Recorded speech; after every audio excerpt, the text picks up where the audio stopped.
In today's video, I'm going to teach you how to update GST Slab in Zoho Books. By the end of this walkthrough, you'll know exactly where to go and what to click so your GST rates are correctly set up and ready to use in your invoices and bills. First, open Zoho Books and sign into your account using your usual login details.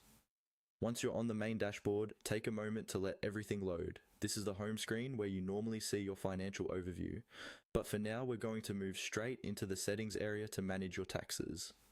Look towards the top right or left hand side of the screen, depending on your layout, and find the settings option. It's usually represented by a small gear icon. Click on settings to open the setup area for your organization. This is where you can manage things like currencies, templates, and of course taxes. Inside the settings page, look for the section labeled Taxes. Click on Taxes to open your tax configuration. This is the place where Zoho Books keeps all your existing tax rules and rates that can be applied to your transactions. Within the Taxes section, you'll see an option called Tax Rates.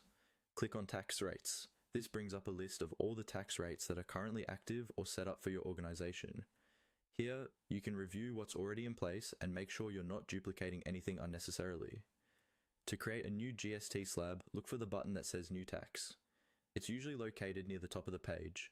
Click on New Tax to start adding a fresh tax rate. A form will open where you can define the details of this GST rate. In the field for the tax name, type in GST along with any additional description you need, such as the specific slab or category. Using a clear, descriptive name helps you easily identify and select the correct tax when you're creating invoices or bills later on. Next, move to the percentage field and type in the GST rate you want to use. For example, 5, 12, 18, or any other rate your business requires. Double check that you've entered the correct percentage, since this will directly affect the tax calculation on your transactions. Once you've confirmed the name and the percentage, scroll down if needed and click on Save. Zoho Books will now add this new GST slab to your list of tax rates, and it will be available for you to apply to items, invoices, and other documents going forward.